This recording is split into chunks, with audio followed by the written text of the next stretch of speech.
নমস্কার। কেমন আছেন সবাই? আশা করি সকলে সুস্থই আছেন এবং ভালোই আছেন।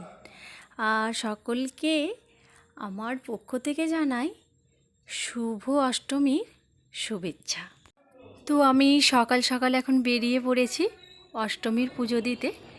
আর প্রথমেই আমি আমার বড় মাকে পুজো দিয়ে তারপরে যাব অভয়া মাতার মন্দিরে। কারণ সারা বছর যার কাছে আমার কামনা বাসনা, তো ইনার কাছেই সকল দুঃখ বেদনা তো জানাই।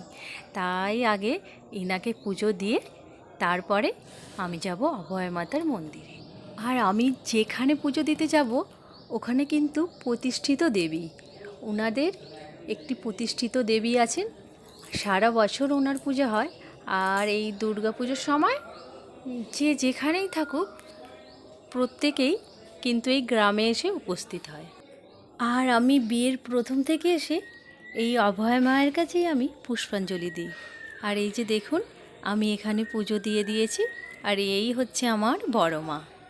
এই যে দেখুন অপরূপ সাজে দাঁড়িয়ে। আর এই যে দেখুন, এইটার প্রসঙ্গে আপনাদের একটু বলি। এই যে দেখছেন প্রত্যেক থালায় চাল সাজানো রয়েছে। প্রত্যেক সমস্ত চালগুলিই রয়েছে এখানে ধোয়া।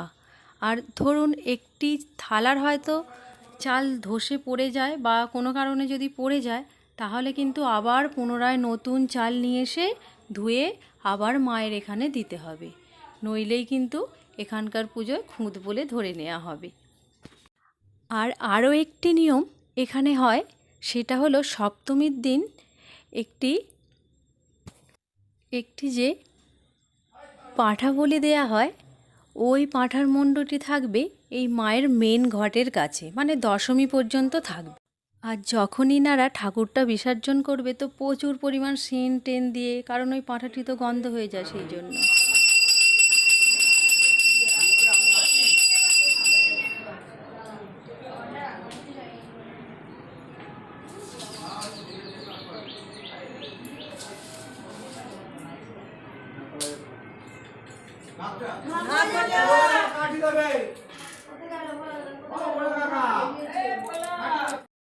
এখানে সর্বাধিক থালা সাজানো হয় নবমীর দিন।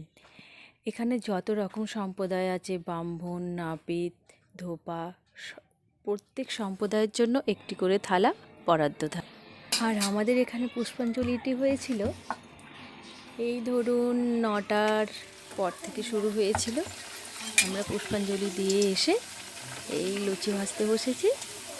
আর লুচি আর কি বলুন তো, অষ্টমীর দিন মানে একটু মটর কড়াইয়ের ঘুগনি, মানে ওই কাবলি ছোলার ঘুগনি না, ওই দিন ঠিক ভালো লাগে না। তাই আজকে লুচি আর একটু মটর কড়াইয়ের ঘুগনি, আর সাথে আছে মিহিদানা, ব্যাস এইটুকুই। তাহলে আজকের ভিডিওটা এখানেই রাখছি। ততক্ষণ সুস্থ থাকবেন, ভালো থাকবেন, নমস্কার।